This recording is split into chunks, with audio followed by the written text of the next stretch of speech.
Ito ang Byahe by DJ Lala Banderas. DJ Lala Banderas.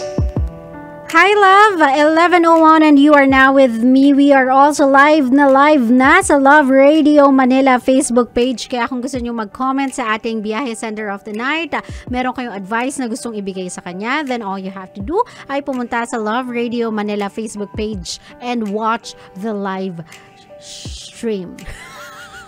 Hindi ako sure kung anong tawag sa kanya. And watch the Facebook Live. So, eto na nga, ang biyahe ngayong gabi. Alamin natin ang biyahe ng buhay ni Rai.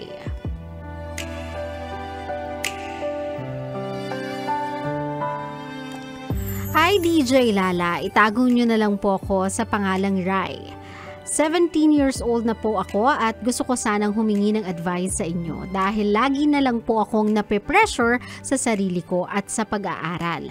Lagi na lang po akong takot at nararamdaman ko sa sarili ko na gulong-gulo ko. Sana po matulungan nyo ako at mabasa nyo to kasi lagi po akong confused sa sarili ko, lagi rin po akong nag-overthink. Gusto ko na rin po sanang magbago or mabago yung sarili ko kaso di ko po alam kung saan sisimulan.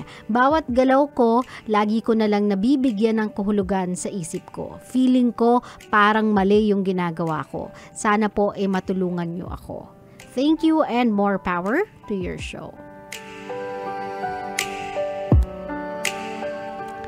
Hi Rai, alam mo, I just want you to know na you are not alone sa ganyang dilema, sa ganyang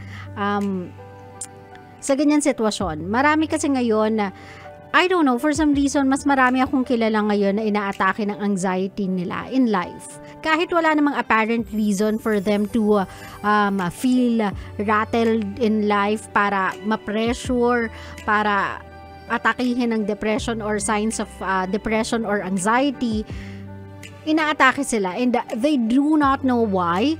They cannot control it. It's just that they feel it. So, one, I would want you to put your mind at ease na hindi ikaw yung mag-isang nakakaramdam nito. Marami kayong nakakaramdam nito. Second siguro, my love, is sa dami-dami na nang nangyayari sa'yo, this is a practical way of hindi solving it, not fixing it. This is a practical way of handling it. Kasi that's something that you have to keep in mind na not because binigyan ka ng ways on how to overcome it or how to deal with it, ibig sabihin it will be fixed. Kasi it's a state of mind. Yung anxiety na yan, yung pressure na yan, yung slight depression na nararamdaman mo, it's a state of mind. So it's gonna be a usual occurrence sa buhay mo. So what you have to master, yung kailangan mong i-master ay yung way of handling it.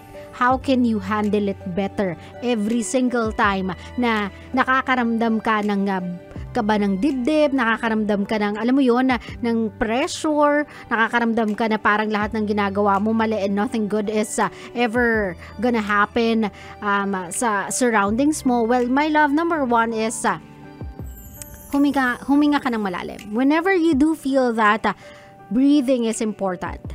This one is medically proven by the way. Kailangan mong i-exercise yung breathe in, breathe out. Kasi you have to calm yourself down Hindi ka pwedeng mataranta, hindi ka pwedeng mag-overthink. You cannot afford na pangunahan ka ng emosyon mo, pangunahan ka ng ibang iniisip mo. So you have to clear your mind. And the only way for you to do that is to control your breathing, to calm yourself down. And then, after doing so, attack one task at a time. Huwag mong pagsabay-sabayin, my love. Hindi kasi Superman, o 'di ba? Kahit hindi inaatake ng anxiety, kahit hindi nape-pressure in life, kahit hindi nagkakaroon ng slight depression in life, hindi advisable na atakihin mo lahat ng task ng buhay mo all at once. Not everybody is good in multitasking. And most of the people na nagmo-multitask, nagkakanda palpak-palpak. So attack one task at a time. If you have to focus on a certain subject sa school, then focus on it. O 'di ba? Yun lang muna yung pagtuunan mo ng pansin. Now, Kapag nagawa mo na yun, kapag nako-compartmentalize mo na yung mga kailangan mong gawin, kumbaga kahit papano na isasaayos mo na yung priority list mo, na isa-isahan mo nang i-cross yung mga kailangan mong gawin, look back to what you have done.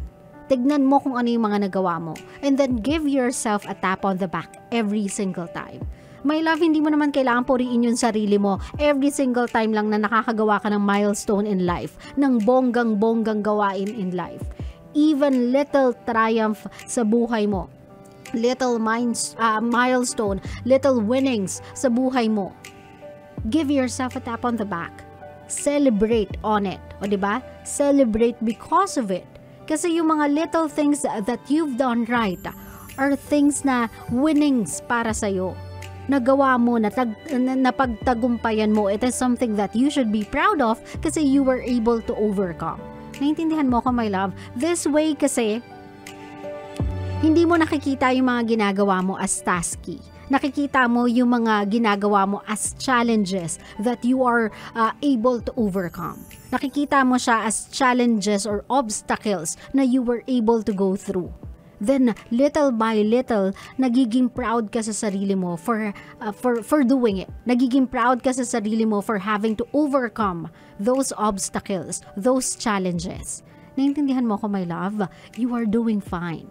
Take it slow. Kung yung mga tao sa paligid mo, ang dami na nilang nagawa, ikaw ito pa lang, okay lang yan. Do it slowly but surely.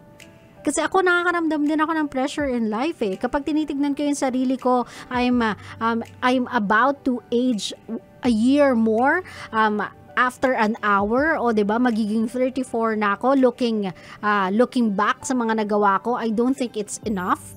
Looking at all the possessions I have, I don't even think that's enough. Looking at my life, I don't even think I've done enough. Pero it's not that I am not pressured by it. It's just that I can handle it well.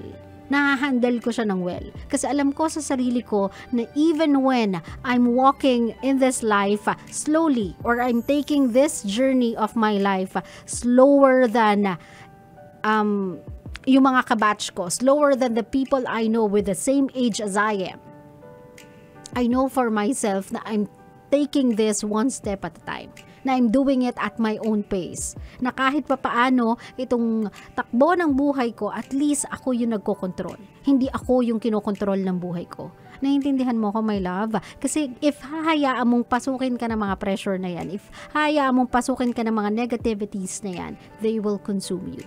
They will control you.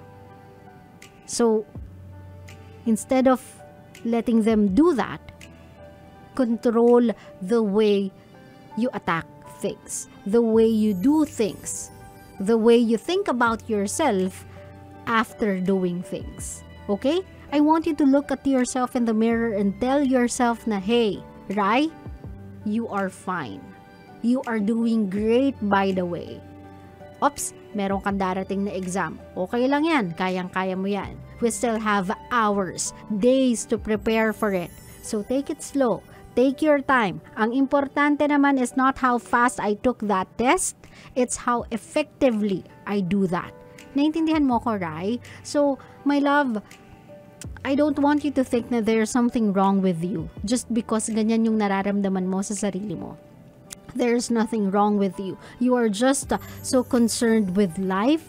You are so concerned kung saan pupunta yung buhay mo. You are not the other type of kids or sabihin na natin na teenagers your age na nagyo-YOLO in life. Ikaw yung tipo ng tao, you want everything to be in its proper place. You are that type of a person. And there's nothing wrong with that. O diba, kung ipagpapatuloy mo nga yung ganyan mong habit, yung ganyan mong gawain, you'll go far in life. Kasi you'll not make rash decisions. Kasi hindi ka gagawa ng mga desisyon sa buhay na very impulsive. Ikaw yung magiging taong pag-iisipan mo kada hakbang na gagawin mo. So that alam mo sa sarili mo na it's a choice you'll never regret. And that's a good trait, Rai.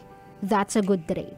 Naintindihan mo ko, my love? So there's nothing wrong with you. You are perfectly normal. You just have to learn how to control the emotion. Hindi lahat kasi ng bagay sa paligid natin kaya nating kontrolin. Hindi lahat ng mangyayari sa atin kaya nating malaman, kaya nating mapaghandaan, kaya nating pagplanuhan. What we can control though is the way we react sa mga things that comes our way. Naintindihan mo ako, my love? So take it easy and go easy on yourself. Please, do keep that in mind. Go easy on yourself. Wag mong masyadong i-down yung sarili mo. You are doing great. You are doing just fine. Slowly but surely, you are here. Okay? So, Rai, I hope you are listening to me and I hope I was able to get through you. There's nothing wrong with you, my love. Wala kang ginagawang mali. You're doing everything as cautiously as you can. So that I know na you haven't done anything wrong. You've done things the way you wanted to do things. So that's fine. Okay? Be happy, Rai. You are a great kid. And there's a bright future ahead of you. You just have to control your emotions. Okay? Sa mga kabisyo natin, nakatulad ni Rai, I hope I was able to help you as well. Sabi ko nga po sa inyo, hindi kayo yung kauna-unahang taong nakilala ko na inaatake ng anxiety in life, na nape-pressure in life. Marami po kayo. Actually, marami tayong ganyan. Pero, lagi lang siguro nating isipin na there are things that's out of our hands, out of our control. So, instead of i-pressure natin yung sarili natin na i-wield yung buhay the way we want to, let's adjust our sails. Tayo ang mag-adjust. Let's be bendy. Let's be flexible. Let's be versatile. O diba? Maging versatile tayo sa buhay. Para kahit ano pang dumating sa buhay natin, kahit ano pang problema yan, kahit ano pang challenge yan, alam mo sa sarili mo, kayang-kaya mo yan.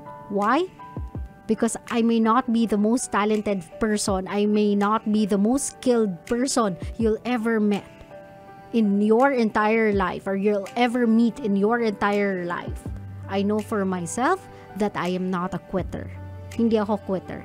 And I have the highest belief in myself that whatever it is that I put my mind into, whatever it is na haharapin ko, whatever it is na naisip kong kaya kong gawin, as long as I'll pour my heart and soul into it, I can finish it with flying colors. I can.